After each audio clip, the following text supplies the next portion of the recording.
அதாவது இந்த ஜல்லிக்கட்டு நடைமுறைப்படுத்தணும் அப்படின்ற கோரிக்கையை வலியுறுத்தி இன்னைக்கு 3வது நாளாக உங்களுடைய போராட்டம் போயிட்டு இருக்கு. இந்நிலையில் தமிழக அரசு ஒரு உத்தரவை பிறப்பிச்சிருக்காங்க. அதாவது உடனடியாக அவசர சட்டம் இயற்றுவதா சொல்லியிருக்காங்க. இதை நீங்க எப்படி பாக்குறீங்க?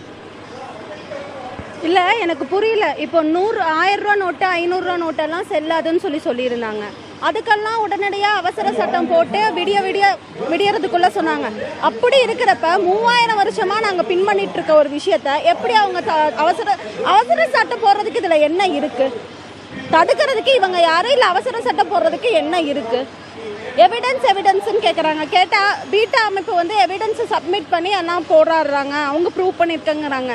எதுக்குங்க எவிடன்ஸ் சப்மிட் பண்ணோம்?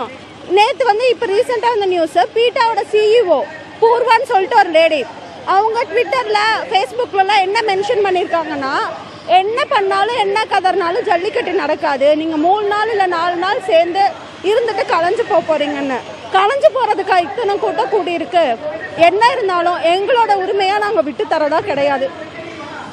அதாவது இந்த பீட்டா அமைப்பிற்கு முழுவதுமாக தடை செய்யணும் அப்படின்ற கோரிக்கையை முன்வைக்கிறீங்க. இன்னைக்கு தமிழக அரசாங்கம் ஒரு அவசர சட்டத்தை இயற்றி இருக்கிறதா சொல்றாங்க. இதை நீங்க எப்படி பாக்குறீங்க?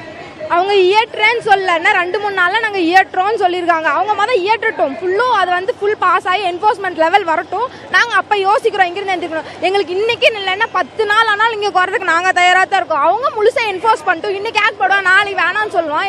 யார் கேட்கறது? அது இல்லாமல் இந்த கூட்டத்தை கலைக்கணும்னு சொல்லி கவர்மெண்ட் எல்லா காலேஜும் 3 மட்டும் இல்லாமல் ஹாஸ்டல்ஸ் எல்லாத்தையும் துரத்திட்டீங்க. இதனால என்ன இந்த கூட்டம் போயிருன்னு நினைக்கிறீங்களா?